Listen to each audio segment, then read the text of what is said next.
together, growing in faith, changing communities.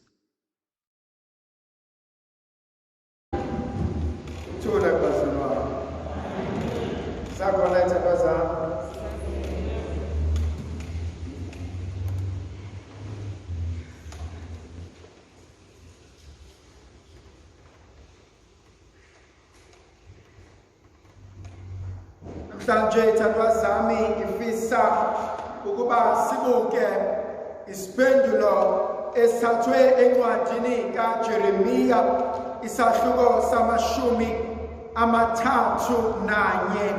Uma sibheka lesiphendulo kunendaba uNkulunkulu afisa ukuba ayembule empilweni zethu. Oqala uNkulunkulu inkonzo ayembulayo uthi lalelani izwi engilikhulumayo kunina. Kuyavuka kumina ukuba uJehova mhlawumbe namhlanje bekunenkonzo afisa ukudlula kuyona, bekunenkonzo afisa ukuyixoxa nomuntu wakhe, bekunendaba afisa ukuba asilungisele yona. Uthi lalelani izwi likaNkulunkulu ebese lilimemeza ey'qhingini zonke. Ochithe u-Israyeli uyakwazi ukumqoqa, yena uyakwazi ukumlonda, uyakwazi nokubelusa. Inkonzo yami yokuqala engifisa ukuhlala kuyona, ngifisa ukuhlala enkonzweni kaNkulunkulu othi bheka, ngiyalwazi usizi lwakho, ngiyakwazi ukuxakeka kwakho, ngiyasazi isimo obhekene naso, ngiyasazi isimo odlule kusona. Kunezinto emhlabeni odlula kuzona abaseceleni kwakho abazi udlula entweni. Kunezinto obhekana nazo ohlala nabo abakwazi ukwethula umthwalo ophethe. Kunokuhleka nokumamatheka okuvezelizwe inyembezi zakho abangasazi. Kodwa namhlanje ngibona uNkulunkulu umesondela ngomprofethe wakhe uJeremiya ethi bheka, kunendaba engifisa ukuxoxela yona, kunento engifisa ukuba siyilungise empilweni yakho. Kuyavuka kumina uNkulunkulu ethi encwadini ka-Exodus isahluko sesithathu athi bheka, ngikuzwile ukukhala kwabantwana bami, athi ney'nyembezi zakho athi sey'fikile kumina, athi nokulila kwakho, athi nosizi lwakho, athi nosizi lwabantwana bakho, athi bheka sengikubonile. Ehlala kumina le nkonzo ukuthi uNkulunkulu unomnako ngesidalwa esingumuntu. uNkulunkulu uyayikhathaza ngokucabanga kwakho, uNkulunkulu uyayikhathaza ngokwenza kwakho. uNkulunkulu uphatheka kabuhlungu nxa ebona ukuba izinto zakho azabi ngendlela obufise ngazo. Bese nginika inkonzo yesibili ehlalayo empilweni yami, inkonzo yokwazi ukuthi konke kuyapheleliswa, inkonzo yokuqonda kahle kamhlophe ukuthi uJehova uyangena nawe ebumnyameni, kodwa yena alethe ukukhanya. Uyangena nomuntu enkingeni, kodwa yena alethe isisombululo. Uyahlala nomuntu enyembezini, kodwa yena alethe injabulo.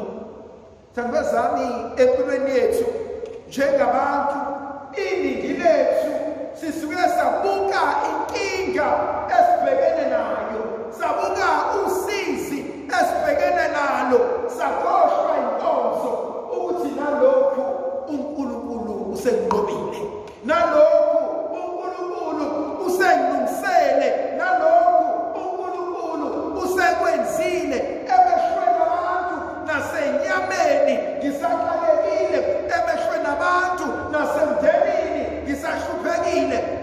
emazulwini kade kwalunyiswa. Thina namhlanje uNkulunkulu wethu mekhuluma ngoJeremiya umprofethe wakhe uthi mina ngikwazi ukusakaza, mina ngikwazi ukuphrinta, kodwa futhi ngiyakwazi ukuqoqa. Athi uNkulunkulu mekhuluma kumshumayeli sahluko sesithathu athi bheka konke kunesikhathi sakho. Athi khona isikhathi sokutshala, athi khona sokuvuna, athi khona sokuhlakaza, khona sokuqoqa, athi khona sokubeka, athi khona sokuthatha. Yavuka kumina enhlizweni yami ukuthi ingoba ngicela isize. Khona izinto ezenzakalayo, kodwa bekumele ngiqonde ukuthi lokho okwenzakalayo zinguquko obekumele ngidlule zona isimo engibhekene naso. Athi obhala kahle, athi akusona isiphetho sempilo yakho. Athi obekuyizolo, obethembekile izolo, usenguye namhlanje, usenguye nakusasa, kuyakuba wena semaphakadeni. Athi ngihleli ngiyamethemba ngoba uthembisile. Athi uthembekile, angibathembi ngoba ngithemba amandla ami, angibathembi ngoba ngihlakaniphile, angibathembi ngoba ngiyingcwele, ngimthembisa ngoba yena ezulu lakhe akushilo, kumile, akuguquki, u-Alpha no-Omega. Kahlala kumina ithandwa zami enhlizweni yami ukuthi uNkulunkulu kwesinye isikhathi akudedele akuhlakaze, akudedele akuphinde, akudedele akusaphaze, akudedele akugcine, akudedele isitha sakho sitshele ukuthi esiqedile ngawe, kanti asazi ukuthi uNkulunkulu ima ekutshala. Khona izinto ezizohlula kuzona, khona ukufa ekumele kudlule kukona, khona ukuphindwa ekumele kudlule kukona. Athi wabhala kahle incwadi kaJohane isahluko sesine athi kwakuswelekile ukuba uJesu ajabulisa Mariya maqedana unkosikazi azane noNkulunkulu. Kwakuswelekile amadoda amathathu angena esithandweni somlilo kade indoda yesine bekhona.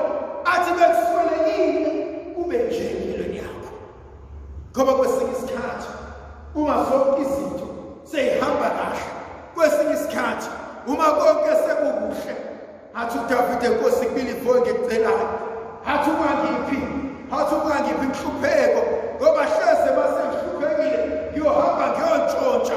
Athi ungangiphi kodwa ingcebo ngoba basengicebile, athi hleze ngiyakuthuka. Athi Nkosi only give me enough to survive. Thina namhlanje uNkulunkulu wethu okwaziyo ukusaphaza uyakwazi ukuqoqa.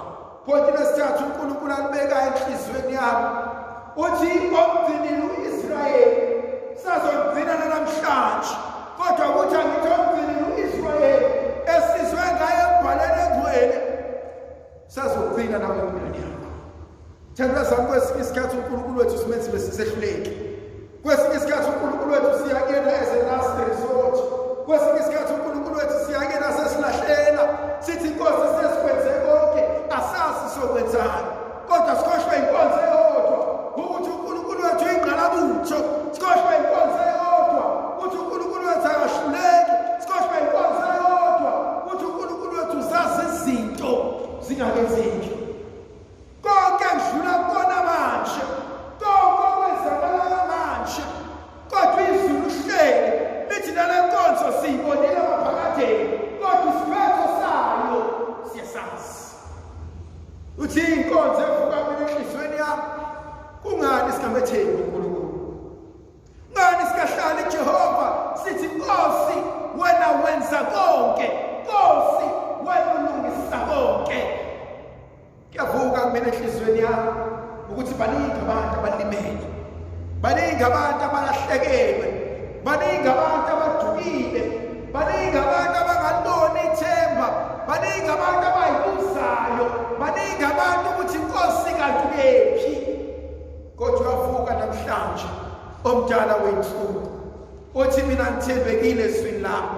Athi encwadi kaIsaya athi umama ngayikhohlwa ingane esebeleni, athi noma ingayikhohlwa, athi kodwa mina Jehova athi akusoze ngakhohlwa.